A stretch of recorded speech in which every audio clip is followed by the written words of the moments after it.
बेटियों ईशा, मोहिनी और सुहाना की शादी 3 घर जमाई लड़कों के साथ करवा देती है। उन्हें लगता है कि ये लड़के शायद घर का कामकाज संभाल लेंगे, लेकिन उनके तीनों घर जमाई बहुत आलसी थे। वो नौकरी भी नहीं करते थे और बाहर का काम भी नहीं। कावेरी जी ने अपनी बेटियों से कहा कि वो प्रेगनेंसी का बहाना बनाकर अपने पतियों को सबक सिखाए। अब सुनिए आगे। मम्मी, आपने जैसा कहा था हमने वैसा ही किया, लेकिन देखिए ना, विवेक का हाल तो वैसा का वैसा ही है। घर में ना सुबह का नाश्ता बनता है और ना खाना। नौकरी पर जाने की बात करूं तो खाने को दौड़ते हैं मुझे। हाँ मम्मी, मैंने भी सुमित को कितनी बार कहा कि अगर नौकरी नहीं करनी तो कोई छोटी सी दुकान ही खोल लो, घर का खर्चा कैसे चलेगा। देखो दोपहर के 12 बजने आए और जनाब अभी तक सो रहे हैं। हाँ मम्मी, ईशा और सुहाना ठीक कहती हैं। अविनाश का भी यही हाल है। जब मैंने अपनी प्रेगनेंसी के बारे में कहा तो मुझसे कहने लगा, अरे दूसरी लड़कियां तो 9-9 महीने तक नौकरी करती है, बस डिलीवरी के टाइम छुट्टी लेती है। मोहिनी, तुम भी नौकरी करो। अब मुझे कहाँ नौकरी मिलेगी। मम्मी बताओ अब मैं क्या करूँ। हे भगवान, क्या सोचकर घर जमाई दामाद लाई थी मैं कि मेरी बेटियां मेरे पास रहेंगी और खुश रहेंगी, लेकिन इन आलसी दामादों ने तो हमारी जिंदगी को भी प्रॉब्लम में डाल दिया है। मैं तो कहती हूँ मम्मी, हम लोग वापस अपनी जॉब पर जाना शुरू कर देते हैं। बता देते हैं इन लोगों को कि हमने प्रेगनेंसी का बहाना किया है। नहीं नहीं बेटा, ऐसी गलती भी मत करना।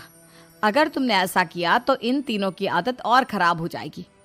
अरे आज नहीं तो कल कभी तो तुम प्रेग्नेंट होगी, तब वापस यही प्रॉब्लम आएगी। तब क्या करोगी तुम तीनों। हाँ मम्मी, आपकी बात तो बिल्कुल सही है। इन लोगों को तो सुधारना ही पड़ेगा। लेकिन कैसे? अपने बच्चों के आने की खबर सुनकर भी इन लोगों पर कोई असर नहीं हो रहा। पैसे कमाने के लिए घर से बाहर निकलना ही नहीं चाहते ये तीनों। अब मेरे दिमाग में एक प्लान आया है। तुम तीनों चिंता मत करो, उन तीनों को बुलाओ, फिर मैं बात करती हूँ। थोड़ी देर बाद कावेरी जी अपने तीनों दामादों को सामने बुलाकर अपनी बात कहना शुरू करती हैं। अविनाश, सुमित और विवेक, देखो बेटा, मैं ना तुम तीनों से बड़ा प्यार करती हूँ, इसीलिए तो तुम्हें घर जमाई बना कर रखा है मैंने। अरे मम्मी जी, सीधे सीधे कहिए ना, क्या बात है। प्यार तो हम भी आपको बहुत करते हैं। अरे मम्मी जी, आपकी इज्जत भी बहुत करते हैं। अरे भाई, आपके जैसी सास और कमाने वाली बीवी सबको मिलती है क्या? हाँ मम्मी, विवेक और सुमित ठीक कह रहे हैं। आपकी बेटी से शादी करके मेरी तो ज़िंदगी ही अच्छी हो गई है। जानती हूँ मैं, और ये भी जानती हूँ कि तुम तीनों अपने अपनी बीवियों से बहुत प्यार करते हो। बेटा, बात ऐसी है कि हमारे कुल गुरु ने कहा है कि प्रेग्नेंट होने के बाद मेरी तीनों बेटियां शुरू के 4 महीने हमारे गांव में जाकर रहेगी, जहां मेरे चाचा जी रहते हैं। अरे लेकिन क्यों मम्मी, गांव में जाकर रहने की क्या ज़रूरत है इन तीनों को। वो क्या है ना बेटा, हमारे परिवार को एक श्राप है। अगर मेरी बेटियों ने यहाँ पर बच्चा पैदा करने की कोशिश की तो उनके बच्चों को कुछ भी हो सकता है। इसलिए अब से लेकर 4 महीने पूरे होने तक इन्हें गांव वाले घर में रहना पड़ेगा। हाँ तो इसमें प्रॉब्लम क्या है मम्मी जी, हम भी वहाँ जाकर रहेंगे, पिकनिक मनाएंगे। अरे भाई, बीवी जहाँ हम भी वहाँ। हाँ यार, आइडिया तो बहुत अच्छा है। शहर की ज़िंदगी में रह रहकर परेशान हो चुके हैं, अब कुछ दिन गांव में बिताएंगे। तुम लोग समझने की कोशिश क्यों नहीं करते। तुम में से कोई भी वहाँ नहीं जा सकता, और मैं यहाँ रहूँगी ना तुम तीनों के साथ। 4 महीने की तो बात है, उसके बाद ये तीनों ही लौट कर आ जाएंगी। ठीक है मम्मी जी, अब हमारे बच्चों का सवाल है तो ये तो करना ही पड़ेगा। कावेरी अपनी तीनों बेटियों को कुछ दिन के लिए घर से बाहर कहीं दूसरे शहर में रहने के लिए भेज देती है। कुछ दिनों के बाद, अरे मम्मी जी, बहुत दिन से पिज्ज़ा नहीं खाया, मंगवाइए ना। क्या बताऊं बेटा, पहले तो बेटियां खर्चा दे देती थी क्योंकि उनकी नौकरी थी, लेकिन अब तो मेरे पास पैसे ही नहीं बचे। थोड़े बहुत पैसे हैं जो बच्चों की डिलीवरी में काम आएंगे। लेकिन मम्मी जी, आपकी बेटियों को वापस आने में तो अभी बहुत वक्त बाकी है। वही सोच सोच कर परेशान हो रही हूँ। सोच रही हूँ कल से दूध भी बंद करवा देती हूँ। अब दूध वाले को देने के लिए पैसे भी तो नहीं है ना। अरे नहीं नहीं मम्मी जी, अगर दूध भी बंद करवा दोगी तो मुझे चाय कहाँ से मिलेगी, और चाय के बिना मैं तो मर ही जाऊंगा। क्या करूं बेटा, इसके अलावा हमारे पास कोई ऑप्शन नहीं है। मेरे पास पैसे ही नहीं बचे। इस तरह कावेरी जी धीरे धीरे अपने तीनों दामादों को पैसे देना बंद कर देती हैं और घर में खाने पीने की चीजें लाना भी बंद कर देती है। अब वो तीनों बुरी तरह से परेशान होने लगे थे और इसलिए एक दिन तीनों प्लान करके घर से बाहर निकलते हैं और बाजार में जाने के बाद यार अच्छा खाना खाए हुए कितने दिन हो गए, पता नहीं कब अच्छा खाना मिलेगा। हमारी बीवियों के जाने के बाद तो हमारी हालत भिखारियों जैसी हो गई है यार। कुछ भी हो, मुझे तो आज पिज्ज़ा खाना ही खाना है। जेब में 1 रुपया नहीं और पिज्ज़ा खाएगा, कहाँ से आएंगे पैसे?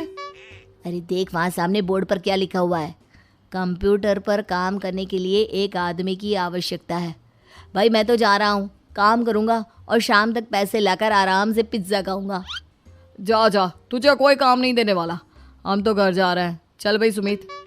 सुमित और अविनाश वहाँ से चले जाते हैं और विवेक उस कंप्यूटर शॉप पर सारा दिन काम करके 5,000 रुपये कमा कर घर लौट कर आता है और अपने खाने के लिए अच्छी अच्छी चीज़ें भी लेकर आता है।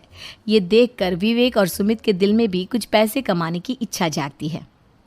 अरे सुबह सुबह कहाँ चल दिए तुम? मम्मी जी एक बहुत अच्छी जगह मिली है, कंप्यूटर पर काम करने के 5,000 मिले थे कल मुझे। अगर रोज़ काम करूँगा तो पूरे 40,000 की तनख्वाह। अरे वाह, ये तो बहुत अच्छी बात है दामाद जी, आपको जाना ही चाहिए। सुमित और अविनाश विवेक को इस तरह तरक्की करते देखकर परेशान हो जाते हैं और वो दोनों भी काम की तलाश में निकल पड़ते हैं। धीरे धीरे उन दोनों को भी काम मिल जाता है। अब कावेरी के तीनों दामाद छोटी मोटी नौकरी करके अच्छा पैसा कमाने लगे थे। एक दिन कावेरी उन्हें अपने पास बुलाती है। अरे वाह, विवेक 40,000 कमा लेता है, अविनाश 60,000 और सुमित तुम भी 40,000 के आसपास कमा ही लेते हो। कुल मिलाकर तुम अच्छे खासे पैसे कमा रहे हो बेटा।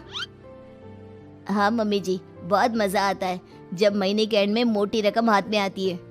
पूछिए मत मम्मी जी, घर में रहकर रोटी बना बना कर और तो जैसा महसूस होने लगा था मुझे तो। हाँ बेटा, तुम तीनों की बात तो बिल्कुल ठीक है और जानते हो अब तुम तीनों की पत्नियां भी वापस लौट कर आने वाली है।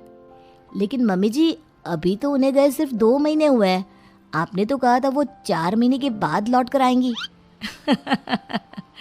ऐसा कुछ नहीं है बेटा, मैं सिर्फ तुम तीनों को सबक सिखाना चाहती थी कि आदमी घर में बैठकर बीवी की कमाई खाता हुआ अच्छा नहीं लगता।